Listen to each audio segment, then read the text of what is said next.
റായ്ബറേലി അമേഠി സീറ്റുകളിലെ സ്ഥാനാർത്ഥികളെ പ്രഖ്യാപിച്ചിരിക്കുകയാണ്. രാഹുൽ ഗാന്ധി റായ്ബറേലിയിൽ മത്സരിക്കുന്നത്. എങ്ങനെയാണ് ഈ തീരുമാനത്തിലേക്ക് എത്തിയത്? ആ തീരുമാനം ഞങ്ങളുടെ പാർട്ടിയുടെ ലീഡർഷിപ്പ് നേരത്തെ ചർച്ച ചെയ്തതാണ്. അമേഠി റായ്ബറേലി സീറ്റുകൾ, ആ സീറ്റുകളുടെ തീരുമാനമെടുക്കാൻ കോൺഗ്രസ് അധ്യക്ഷനെ ചുമതലപ്പെടുത്തിയിരുന്നു. കോൺഗ്രസ് പാർട്ടി സീനിയർ നേതാക്കന്മാർ ആലോചിച്ച് രാഹുൽ ഗാന്ധി റായ്ബറേലിയിൽ മത്സരിക്കണമെന്ന് തീരുമാനിക്കുകയായിരുന്നു. അത് അദ്ദേഹം അനുസരിച്ചു. പാർട്ടി പറഞ്ഞ കാര്യം അദ്ദേഹം അനുസരിക്കുകയായിരുന്നു.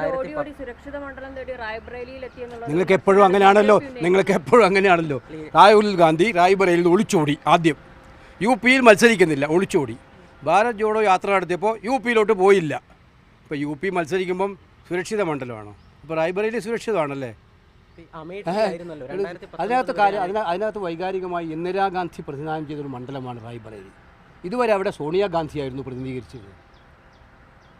അമേഠിയും റായ്ബറേലിയും രണ്ടും ഞങ്ങൾക്ക് തുല്യമായിട്ടുള്ള പ്രധാനപ്പെട്ട മണ്ഡലങ്ങളാണ്. പക്ഷേ രണ്ടും തമ്മിൽ റായ്ബറേലിക്ക് ഒരു പശ്ചാത്തലമുള്ളത് ഇന്ദിരാഗാന്ധി പ്രതിനിധാനം ചെയ്തൊരു മണ്ഡലം എന്ന നിലയിൽ അത് രാഹുൽ ഗാന്ധി പ്രതിനിധാനം ചെയ്യുന്നത് പാർട്ടി തീരുമാനിക്കുകയായിരുന്നു. സോണിയാഗാന്ധിയും പ്രതിനിധാനം ചെയ്തൊരു മണ്ഡലം അവർ മാറിയപ്പോൾ, അവർ രാജ്യസഭയിലോട്ട് പോയപ്പോൾ അത് രാഹുൽ ഗാന്ധി എന്ന് ഇതിനപ്പുറം വേറെ ഒരു തീരുമാനവും അതിനകത്ത്. അവർ ചോദിക്കുന്നതാണോ നിങ്ങൾ ചോദിക്കാൻ ഉദ്ദേശിക്കുന്നതെങ്കിൽ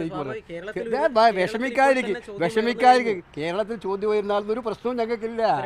അങ്ങനെ ഒരു ചോദ്യത്തിനൊന്നും ഇത് രാജ്യം പിടിക്കാൻ വേണ്ടിയുള്ള ഇലക്ഷനാണ്. അതിൻ്റെ വേവലാതി എല്ലാവർക്കും ഉണ്ടാവും. ഞങ്ങൾ യുപിയിലടക്കം കോൺഗ്രസ് പാർട്ടിക്ക് അനുകൂലമായിട്ടുള്ള ഇന്ത്യ സഖ്യത്തിന് അനുകൂലമായ സാഹചര്യങ്ങൾ വരുന്ന സാഹചര്യത്തിൽ ഞങ്ങൾ പോരാട്ടത്തിലാണ്.